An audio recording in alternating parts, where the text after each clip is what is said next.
wal karam alladzi ja'alana min ummati sayyidina Muhammadin sallallahu alaihi wasallam.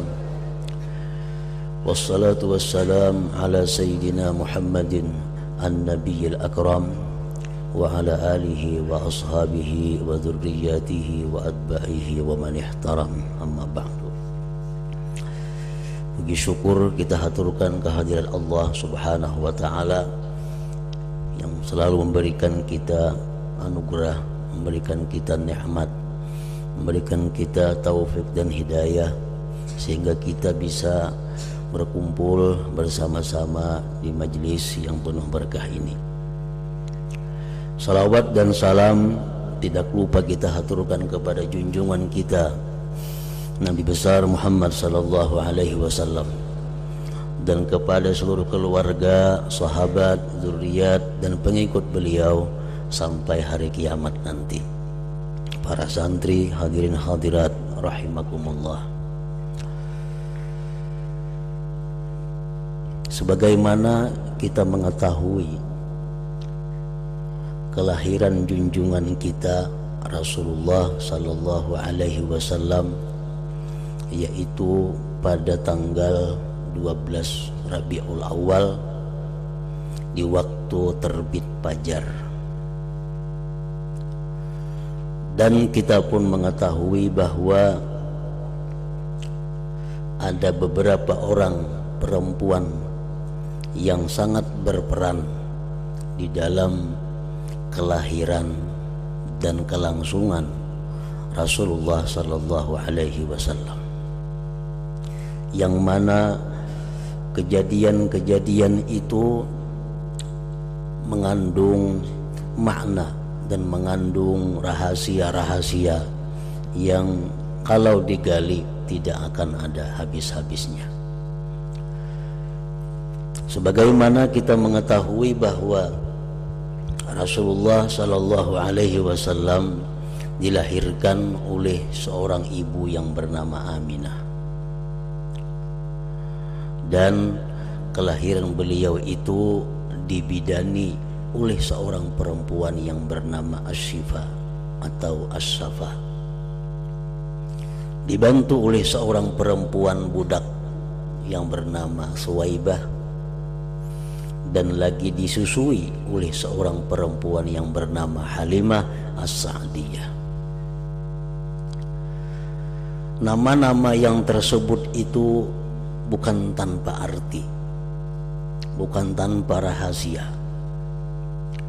Semua nama-nama perempuan yang mulia itu mengandung makna, mengandung arti yang kita dapatkan makna-maknanya itu sewaktu kita memperingati kelahiran junjungan kita Nabi besar Muhammad sallallahu alaihi wasallam.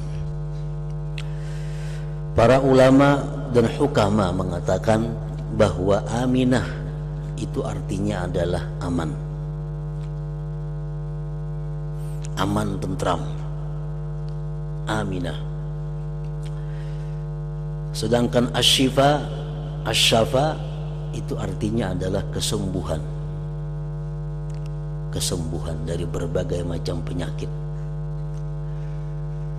Sedangkan Suwaibah artinya adalah pahala. Sedangkan perempuan yang menyusui Rasulullah sallallahu alaihi wasallam itu bernama Halimah As-Sa'diyah. Sa'diyah artinya adalah keberuntungan. Makna yang disimpulkan dari 4 nama itu bahwa dengan memperingati lahirnya junjungan kita Nabi besar Muhammad sallallahu alaihi wasallam, kita akan mendapatkan 4 macam itu. Kita memperingati kelahiran Nabi, kita akan mendapatkan 4 perkara. 1, kita akan mendapatkan Aminah, mendapatkan keamanan dan ketentraman. Kedua, mendapatkan Asy-Syifa, mendapatkan kesembuhan dari berbagai macam penyakit. Yang ketiga, Suwaibah, kita mendapatkan pahala. Yang keempat, Sa'diyah, kita mendapatkan keberuntungan.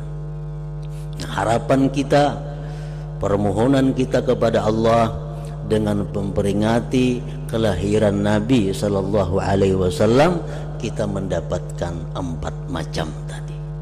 Keamanan, ketentraman, kedamaian, kesembuhan dari berbagai macam penyakit, pahala yang besar di sisi Allah, dan keberuntungan dunia dan akhirat. Nah, kemudian yang kedua, Rasulullah sallallahu alaihi wasallam itu dilahirkan pada waktu terbit fajar. Itu menggambarkan, mengisyaratkan kepada kita bahwa kelahiran beliau ke muka bumi ini adalah membawa cahaya. Fajar itu kan cahaya. Rasulullah lahir di waktu fajar, memberikan isyarat kepada kita bahwa ini yang lahir adalah cahaya dan menerangi. Nah, dengan ini apabila kita membaca, memperingati kelahiran beliau, yang mana beliau itu lahir pada waktu fajar, kita berharap bahwa kita akan mendapatkan cahaya dari Allah Subhanahu wa ta'ala. Kita akan mendapatkan nur yang menerangi hati kita yang selama ini gelap dengan berbagai macam dosa dan kesalahan. Nah, kemudian yang ketiga, bahwa Rasulullah sallallahu alaihi wasallam itu lahir pada 12 Rabiul Awal. Kenapa Rasulullah lahir 12 Rabiul Awal? Tidak 1 Rabiul Awal, tidak tanggal 2 Rabiul Awal, tidak tanggal 25 Rabiul Awal, tapi Allah memilih bahwa Rasul ini lahir 12 Rabiul Awal. Itu menggambarkan, mengisyaratkan bahwa yang lahir ini akan membawa satu ajaran, akan membawa satu agama Islam, yang mana ajaran Islam itu adalah berpokok kepada 12 perkara. Ini yang lahir Rasulullah sallallahu alaihi wasallam. Beliau lahir pada tanggal 12 Rabiul Awal dan akan mengajarkan kepada manusia tentang 12 perkara. Apa yang 12 perkara itu? Pertama, rukun iman 6. Yang kedua, rukun Islam 5, 11. Yang ketiga, rukun ihsan 1, 12. Rukun iman, beriman kepada Allah, beriman kepada para malaikat, beriman kepada kitab-kitab yang diturunkan Allah, beriman kepada para rasul, beriman kepada hari kiamat. Yang keenam, beriman kepada qada dan qadar. Itu yang diajarkan, yang dibawa oleh junjungan kita Rasulullah sallallahu alaihi wasallam. Rukun Islam 5, mengucap 2 kalimat syahadat, sembahyang, puasa, zakat, haji. 11 jumlahnya dengan iman. Yang ke-12, ihsan. Rukun ihsan apa? Anta'budallah ka'annaka tarah. Bahwa kau menyembah Allah seolah-olah engkau itu melihat Allah. Fa illam takun tarah, jika engkau tidak bisa demikian melihat Allah, fa innahu yarak, maka Allah melihat engkau. Nah, jadi Rasulullah yang lahir pada 12 Rabiul Awal itu adalah mengajarkan kepada umat manusia tentang 12 perkara tadi. Nah, dengan peringatan Maulid Nabi, memperingati kelahiran junjungan kita Nabi sallallahu alaihi wasallam yang lahir pada 12 Rabiul Awal itu, kita berharap, berdoa, memohon kepada Allah berkat pelaksanaan peringatan Maulid Nabi ini, kita bisa mengamalkan apa-apa yang diajarkan oleh Rasulullah sallallahu alaihi wasallam, terutama yang 12 perkara tadi, sehingga kita bisa beriman dengan sebenar-benar beriman, kita Islam sebenar-benar Islam, dan kita ihsan dengan sebenar-benar ihsan. Nah, para santri hadirin hadirat rahimakumullah, peringatan Maulid Nabi akan membawa berkah, membawa keamanan, membawa kedamaian, mendatangkan kesembuhan, mendatangkan pahala, mendatangkan keberuntungan. Peringatan Maulid Nabi mendatangkan cahaya di dalam hati kita. Peringatan Maulid Nabi mendatangkan hidayah kepada kita, taufik kepada kita untuk bisa mengamalkan apa yang diajarkan oleh Rasulullah sallallahu alaihi wasallam. Nah, Maulid Nabi yang membawa berkah-berkah seperti tadi, apabila peringatan Maulid Nabi itu dilaksanakan dengan beberapa persyaratan yang mesti dijaga. Bila syarat pelaksanaan Maulid Nabi itu diabaikan, maka peringatan Maulid Nabi tidak akan membawa berkah apa-apa. Apa yang mesti diperhatikan setiap kita melaksanakan peringatan Maulid Nabi sallallahu alaihi wasallam? Pertama, kita memperingati Maulid Nabi ini karena apa? Karena apa kita memperingati Maulid Nabi? Bila bulan Rabiul Awal berbundung-bundung orang memperingati Maulid Nabi, motivasinya, tujuannya untuk apa? Menghabiskan uang, membuang tenaga, waktu dan sebagainya untuk memperingati Nabi. Tujuannya apa? Supaya Maulid yang kita peringati itu mendatangkan berkah-berkah tadi. Nah, pertama, kita memperingati kelahiran Rasulullah sallallahu alaihi wasallam itu adalah tujuannya untuk menjunjung perintah Allah Subhanahu wa ta'ala.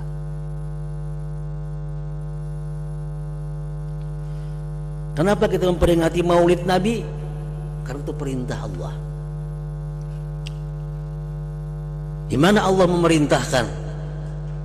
Al-Quran menyatakan dalam banyak ayat, uzkuru ni'matallah, uzkuru ni'mati, ingatlah nikmat Allah.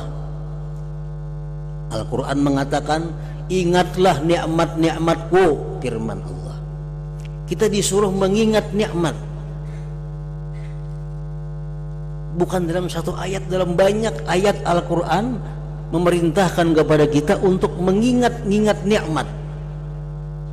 Sedangkan nikmat yang paling besar yang diberikan Allah kepada kita adalah zuhurun Nabi sallallahu alaihi wasallam fil ardh, lahirnya Nabi di muka bumi ini. Tidak ada nikmat yang paling besar, yang lebih besar daripada itu.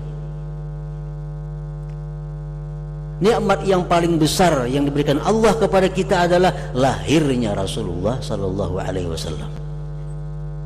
Nah, jadi kita memperingati Nabi ini sebenarnya memperingati nikmat Allah. Jadi kenapa kita Maulid? Kenapa kita memperingati lahir Nabi? Karena Allah menyuruh memperingati nikmat. Dan lahirnya Nabi itu merupakan nikmat yang paling besar yang diberikan Allah kepada kita. Nah, jadi motivasinya, dorongannya, kenapa kita memperingati Maulid Nabi? Karena ini adalah bagian dari mengingat nikmat Allah. Dan harapannya apa? Dengan peringatan Maulid, karena kita diperintah mengingat nikmat Allah, kita laksanakan peringatan Maulid, yang kita harapkan apa? Ini supaya Maulid ini dari berkah, memberi manfaat kepada kita. Apa yang kita harapkan daripada peringatan Maulid ini? Yang kita harapkan adalah pertama, agar menambah kecintaan kita kepada Rasulullah sallallahu alaihi wasallam. Itu yang utama. Meningkatkan kecintaan kita kepada Allah, kepada Rasulullah sallallahu alaihi wasallam. Nah, kalau sudah kita melaksanakan maulid, melaksanakan peringatan lahir Nabi dengan motivasi menjunjung perintah Allah, mengharapkan pertambahan, peningkatan kecintaan kepada Rasulullah, maka maulid yang kita peringati itu namanya adalah berdasarkan ikhlas. Berdasarkan ikhlas. Nah, satu ikhlas memperingati maulid Nabi itu. Yang kedua, supaya maulid ini mendatangkan berkah. Yang kedua, di dalam pelaksanaan maulid, pelaksanaan peringatan Nabi itu tidak ada hal-hal yang dianggap oleh agama sebagai munkarat, sebagai perbuatan maksiat. Nah, jadi kita peringati kelahiran Nabi dengan keadaan yang sangat bagus menurut pandangan agama. Jangan sampai ada masuk dalam peringatan maulid Nabi itu hal-hal yang berbau maksiat.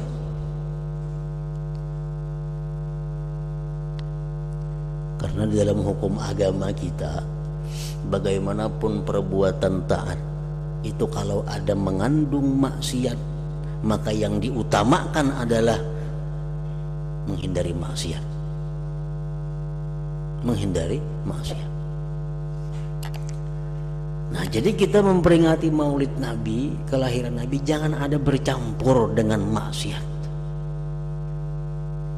Murni. Apa yang kita laksanakan itu adalah semua yang dicintai oleh Allah. Tidak ada yang dimurkai Allah, yang tidak disukai oleh Allah. Nah, itu yang kedua.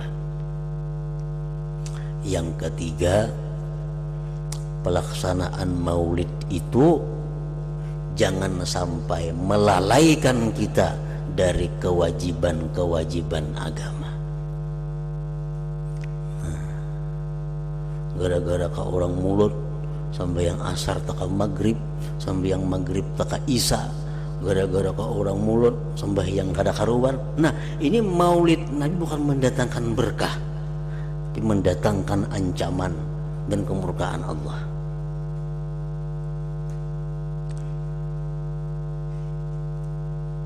Jangan sampai dalam pelaksanaan maulid Nabi itu melalaikan apa yang diwajibkan oleh Allah,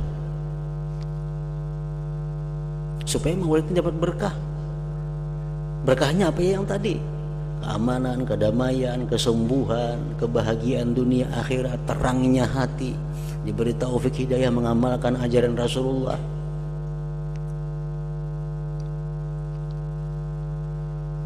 Yang keempat, kalau peringatan maulid Nabi itu memerlukan dana, dananya mesti min halalin, daripada yang halal. Misalnya maulid Nabi makanan umpamanya, nah ini makanannya mesti dari yang halal. Jadi kalau kita memperingati lahirnya Nabi kapanpun, bukan hanya di bulan maulid, bulan apapun kita peringati Nabi dengan 4 macam syarat tadi, maka pasti akan mendatangkan berkah yang tersebut di atas tadi. Pertama, ikhlas. Ikhlas di sini artinya apa? Menjunjung perintah Allah dalam hal mengingat nikmat Allah yang paling besar, kelahiran Nabi sallallahu alaihi wasallam, dan mengharapkan pertambahan, peningkatan kecintaan kepada Rasulullah sallallahu alaihi wasallam. Satu. Yang kedua, jangan sampai ada dalam peringatan perayaan lahir Nabi itu bercampur dengan hal-hal yang munkarat, yang maksiat. Yang ketiga, jangan sampai peringatan maulid Nabi itu melalaikan apa-apa yang diwajibkan oleh Allah kepada kita. Yang ketiga, yang keempat, jangan sampai kita memperingati kelahiran Nabi itu dengan menggunakan dana atau apapun yang tidak halal. Nah, pasti mendatangkan berkah kepada kita. Kita berharap mohon kepada Allah Subhanahu wa taala agar apa yang kita laksanakan peringatan Maulid Nabi mendatangkan keamanan, kedamaian, ketentraman kepada kita, mendatangkan kesembuhan dari berbagai macam penyakit, mendatangkan pahala yang besar di sisi Allah, mendatangkan kebahagiaan, keberuntungan dunia akhirat, mendatangkan cahaya di dalam hati kita, mendatangkan taufik hidayah untuk mengamalkan apa yang diajarkan oleh Rasulullah sallallahu alaihi wasallam. Ila hadratin Nabi sallallahu alaihi wasallam. Al-Fatihah.